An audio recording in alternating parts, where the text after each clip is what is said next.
Precisamente le vamos a preguntar por esto a Damián Valenzuela, que es el presidente de Latinoamérica Invest. Muy buenos días. Hola, todo bien, muy bien. Gracias por acompañarnos esta mañana en Buenos Días Madrid. Muchas gracias por la invitación. Una mañana convulsa, en lo que se refiere precisamente a las relaciones diplomáticas, económicas, supongo que también afecta entre España y Argentina, ¿no? ¿Realmente puede haber un problema con las inversiones? Parecía que todo estaba preparado para esta visita que yo estaba llegando, porque bueno, como soy nacido en Argentina, y en esto coincidía un poco, los estaba viendo en la previa, y casi me estaba enamorando totalmente de lo que decía Carmen, muy precisa a la hora de hacer sus opiniones y definir lo que estaba pasando y que eso es lo que se buscaba. Yo creo que esto es pan y circo que va a durar lo suficiente para que Milei tenga su repercusión periodística en Argentina, para que Sánchez tenga su repercusión periodística en Argentina, pero como bien lo decía Carmen en su momento, no se puede ni romper relaciones ni ajustar medidas por este tema que es un tema menor. Si vos me preguntas en mi calidad de abogado, creo que lo máximo, si Begoña se siente ofendida, es hacer una demanda por calumnias e injurias contra Javier Milei en forma personal, que vino a hacer campaña política. Es verdad, es el presidente de Argentina, pero no creo que le haya estado faltando respeto al gobierno, ni al Estado español, ni al pueblo español, sino más bien es una cuestión muy de campaña y de histrionismo propio de este personaje internacional en el cual se ha convertido el presidente Milei. Pero pan y circo, que al final los inversores no van a hacer caso, van a seguir con sus negocios y van a seguir con sus intereses económicos, ¿no? Totalmente, hay demasiados intereses de empresas españolas en Argentina y hay demasiados intereses argentinos no solamente en España, más precisamente en Madrid y también en Europa. España es la plataforma con la cual Latinoamérica termina haciendo negocios internacionales y esto es un poco lo que se termina de afirmar o de ver cada vez que aparecen este tipo de situaciones que sí generan incertidumbre política por el discurso, y esto es un poco lo que se menciona siempre, lo político afectando lo económico, pero la realidad es que yo creo que esto va a durar, no sé, 7 días, 8 días máximo, lo suficiente como para que tengamos entretenida a la audiencia y a la población dentro de lo que es la política internacional.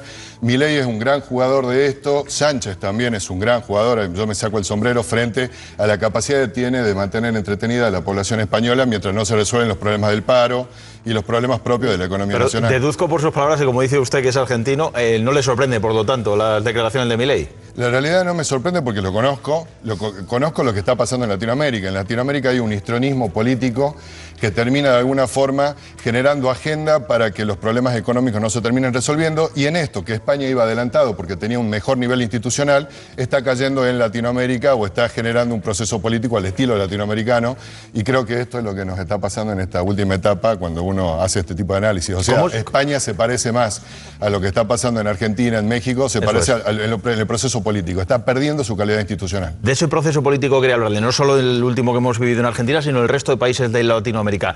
Parece que está habiendo una polarización también allí en distintos países, ¿no? Que o se vota a un perfil político o se vota completamente al contrario. Mira, yo siempre tengo una frase que digo que billetera mata galán, y la realidad es que las crisis económicas que se han vivido en los países de Latinoamérica post-COVID, el proceso inflacionario que se estaba viviendo, etcétera, buscaban una respuesta rápida, y lamentablemente lo que tenemos son políticos de derecha o de centro o de izquierda que tienen capacidad para generar populismos de derecha, de centro, de izquierda, porque la realidad es que el nivel institucional que tenemos en Latinoamérica es bastante flojo. Entonces, los latinoamericanos en general queremos soluciones mágicas, también se suele empezar a pedir este tipo de cosas en este sector ahora, y de alguna forma es lo que se ve. No es tanto una polarización, es soluciones pragmáticas y rapidez pragmática. En este caso, los presidentes o los candidatos que logren generar soluciones rápidas y pragmáticas son los que por el momento se mantienen al frente, y eso es un poco lo que se pasa con Milei en estos últimos 5 meses, que de alguna forma sigue siendo popular en Argentina a pesar de los ajustes que han sido muy incipientes, pero como él ha prometido y ha sido transparente en esto de que su primer enfoque iba a ser de alguna forma aplacar la inflación, y en el proceso inflacionario va teniendo resultados pragmáticos, todavía mantiene su popularidad. ¿Y cree usted que va a conseguir sacar a Argentina de la ruina? Que es lo que él promete y asegura que va a conseguir con los conocimientos que tiene de economía. No tengo la bola de cristal para decirte eso. Lo que sí entiendo es que por el momento, lo que ha hecho desde el punto de vista de lo económico y lo pragmático lo tenía que hacer alguien en Argentina. Muchas veces se dice que la oposición argentina está, por ejemplo, utilizando a Milei para que haga el trabajo sucio que posteriormente le permita regresar. Lo que sí sé es que no tiene por el momento poder político en el Congreso argentino y eso le da cierta debilidad. y tampoco tiene poder político a nivel de gobernadores, que en el Estado argentino son muchos, y eso también le da cierto nivel de debilidad. Va a depender de lo que pase en los próximos meses, si recibe apoyatura financiera internacional para que de alguna forma Argentina pueda volver a despegar. Señor Valenzuela, usted como presidente de Latinoamérica Invest, en este momento, analizando la coyuntura social y política que tenemos en nuestro país y la que hay en este momento también en algunos países en Latinoamérica, ¿cómo es la relación de esas inversiones que hay entre este lado del charco y el otro lado del charco? Mirá, la comunicación es ida y vuelta, es una comunicación muy importante y no solamente con América Latina, sino también con Estados Unidos. Vos sabés que Estados Unidos es el principal inversor en los procesos españoles. España se ha convertido en un hub de inversión para otros lados. No es solamente que en España se invierte por España, se invierte en España para poder invertir en el resto de Europa, se invierte en España para invertir, por ejemplo, en el norte de África y en ciertos sectores. En eso también destaco y diferencio lo que es España de lo que es Madrid en forma específica, porque Madrid va tomando de alguna forma una línea de liderazgo total dentro de lo que es la región. Eso no va a frenar. Acá hay problemáticas locales muy importantes. El tema de la tasa del paro es importante. El tema de que el crecimiento que se vende como un crecimiento positivo está hecho a base de gasto público y eso genera un proceso que después tendrá que solucionarse. Eso es muy populista. También tenemos un tema de que en el resto del mundo hay una geopolítica que se va moviendo continuamente y eso también va a ser importante para determinar en qué bloque o de qué lugar vamos a quedar sostenidos o parados dentro de lo que es la operatoria internacional. Pero lo que vos estabas mencionando, entre América Latina y España, y entre América Latina y Estados Unidos y ese bloque comercial muy importante en donde hay más de 600 millones de hispanohablantes en todas estas economías, los flujos se van a seguir moviendo. Claro, yo enseguida le quiero preguntar por qué Madrid atrae tanta inversión precisamente de Latinoamérica, pero ya que lo mencionaba usted, digamos que las debilidades, por un lado España tiene fortalezas, pero también tiene esas debilidades de la economía, pero para Pedro Sánchez, lo decía además hace unos días, la economía española no va como una moto, sino que ahora va como un cohete. ¿Cómo se ve esto, digamos, fuera de nuestras fronteras? Hablemos de la verdad. La realidad es que los números que se me presentan, si fueran sostenidos por crecimiento real de las bases de la estructura económica, yo estaría totalmente de acuerdo. Lo que creo es que se sostiene de una forma dadivosa y a mí lo que me preocupa, por ejemplo, es el nivel de deuda española. Y fundamentalmente porque España no tiene poder dentro del bloque europeo como para venir a ser rescatada o salvada, como sí puede llegar a tener Estados Unidos, que tiene un bloque más cerrado, que también tiene un nivel de deuda sobre PBI muy importante. Pero yo pongo esta comparación. Digo, México, con López Obrador a la cabeza, presidente supuestamente de izquierda, digo supuestamente de izquierda porque ha sido bastante conservador dentro de su gestión económica. Sobre el papel de izquierdas. Sobre papeles y sobre discurso, para mantener su base política, pero dentro del punto económico, México ha tenido uno de los mejores crecimientos en los últimos 5 años. Tenés un nivel de deuda del 50% sobre PBI. España está por encima del 100% sobre PBI. Estados Unidos también está igual, pero Estados Unidos, como siempre, tiene ese poder de la geopolítica para marcar línea, mientras que España es simplemente un seguidor. Entonces yo lo que creo es que en cualquier momento esta economía española se va a sincerar. Obviamente eso puede generar algún tipo de volatilidad importante en el valor de los activos locales. Pero le preguntaba también, Laura, es verdad que usted en su discurso ha hecho como una distinción, ¿no? Una cosa es España y otra cosa es Madrid y la percepción que tienen los inversores de lo que es en este momento nuestra región, que es muy positiva. Muy positiva. Muy positiva y yo creo en este contexto de que hoy por hoy ya no solamente hablamos de países en donde sí entendemos lo que son aquellos elementos críticos como inflación, PBI, etcétera, sino que ahora hablamos de las marcas de esas ciudades específicas en el mundo que tienen una proyección internacional más allá de lo que puede estar pasando en el propio país. Lo vivimos con Miami, lo vivimos con Nueva York, lo vivimos con Londres, lo vivimos con Frankfurt y también ahora lo vivimos con Madrid. Madrid se ha convertido en una marca internacional que atrae no solamente por una cuestión de calidad de vida, sino porque se ha vuelto un buen hub, como yo lo estaba mencionando, para desde acá hacer negocios en Latinoamérica, para desde acá hacer negocios en África, desde acá hacer negocios en el resto de Europa. ¿Y qué se ha hecho en Madrid para conseguir convertirse ahora mismo en el foco de interés de los inversores? Certidumbre política y algunos mensajes desde el punto de vista de la reforma económica o fiscal que dan de alguna forma ventajas a la inversión y al empresario. El empresario básicamente es la fuente de gestión de los empleos. del empleo. Y en eso, de alguna forma, la Comunidad de Madrid se ha mostrado como un faro en relación al resto de España, como ese lugar en donde uno por lo menos puede planificar de mediano y largo plazo con un contexto de clima de negocio favorable. Señor Valenzuela, le van a preguntar enseguida a los colaboradores. Yo creo que Carmen Tomás además tiene un montón de preguntas que hacerle, pero ha mencionado usted en muchas ocasiones a Estados Unidos. Yo quería preguntarle, es verdad que faltan todavía unos meses para esas elecciones en noviembre. La sensación es que va a volver al poder Donald Trump. No sé eso cómo va a afectar a ese flujo de dinero del que usted hablaba entre Latinoamérica y los Estados Unidos, o entre incluso Estados Unidos y Europa. Mira, a mí me toca analizar justamente el tema electivo dentro de Estados Unidos para algunos canales de televisión americanos. Y hace un par de meses te hubiera dicho que esa afirmación era casi seguro.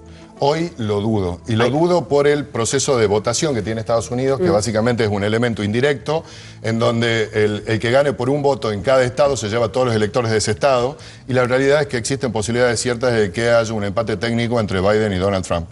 La realidad, más allá de Biden o de Donald Trump, la economía americana está bien, está fortalecida, va a haber un proceso de baja de tasas de interés de la Reserva Federal, que eso naturalmente en su momento va a generar una expansión monetaria, y esa expansión monetaria puede llegar a generar que la economía siga más o menos mantenida, etcétera, etcétera. Con lo cual creo que cualquiera de los dos presidentes que gane se va a mantener pseudo status quo, no va a haber muchos cambios más allá del discurso electoral que cada uno exprese como para ganar las próximas elecciones. Una más, Carmen, enseguida, porque es que claro, me he quedado con una pregunta pendiente, pero es que me interesa mucho saber por qué, si Madrid se ha convertido en el centro de interés de la inversión extranjera, lo que está sucediendo en Cataluña, con esa tensión, con el independentismo, realmente estamos hablando todos los días de la fuga de empresas, que se está convirtiendo también en un problema económico, ¿no?, para esa comunidad autónoma,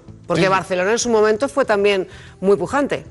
Lamentablemente estamos en un proceso de mercado en donde las competencias, inclusive a nivel de lugares o jurisdicciones, hay asimetrías. Eso yo, por ejemplo, lo veo particularmente en Latinoamérica. Uruguay, cruzando al frente del charco de Argentina, Uruguay tiene una tasa de interés de referencia en el Banco Central 10 veces menor a la tasa de referencia del Banco Central de Argentina. Y este tipo de competencias por jurisdicciones, por climas de negocio, por perfil fiscal y demás se va a dar, y esto es algo natural que se va a dar también dentro de lo que es la comunidad española. Claro.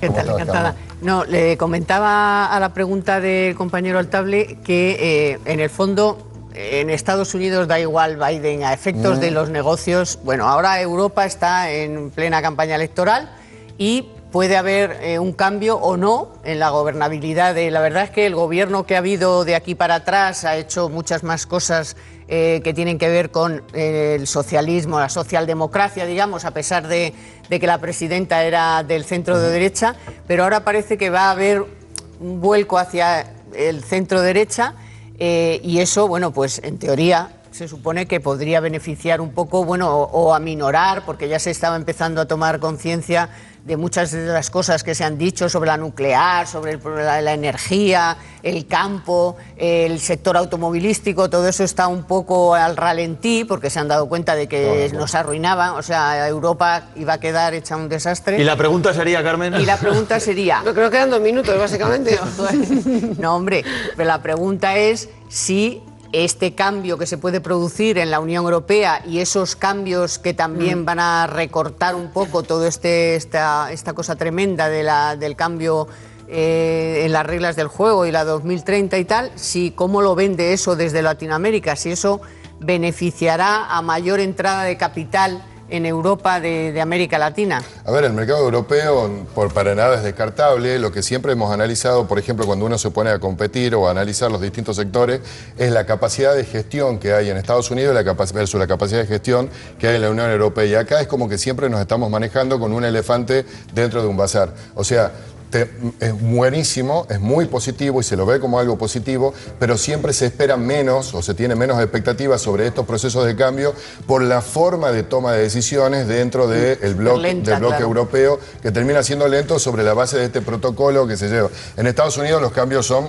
rápidos y potentes y en esa efectividad, entre comillas, en donde siempre tiene esa ventaja. Sin embargo, lo que yo le agregaría finalmente es es importante que el bloque se modifique porque eso consolidaría lo que es el bloque occidental versus la geopolítica de lo que es Rusia y China por un lado, del resto de los BRICS que también se van poniendo como un lugar de tercera posición. Venga, Jesús Morales. Sí, yo una duda. ¿Qué país invierte más en España? ¿México, Venezuela? No, definitivamente, Argentina. a ver, creo que tenemos que separarlos, pero en este momento el flujo más importante de Latinoamérica seguramente está viniendo de México en forma directa o indirecta, no solamente yendo al sector inmobiliario, que es lo que más se nota en Madrid, por ejemplo, pero sino también yendo al sector servicios, al sector industrial. México le ha ido tan bien al empresario mexicano y tiene tanto cash en este instante. México, la economía ha funcionado tan perfectamente que ahora lo que está haciendo es alocando de nuevo su dinero y ha alocado hacia los tres sectores naturales. Un sector es Estados Unidos, otro sector es Europa y particularmente España, y otro también es Latinoamérica, y muy poco para África, pero México es el que está llevando la punta por la escala y por el tamaño. Damián Valenzuela, presidente de Latinoamérica Invest. Qué bien se explica usted, ¿eh? No, bueno, Es argentino, es Y que un tema como es la economía, la inversión, que suele ser un poco árido, digamos, pues ha hecho muy interesante. Muchas gracias por ustedes, acompañarnos por esta favor. mañana.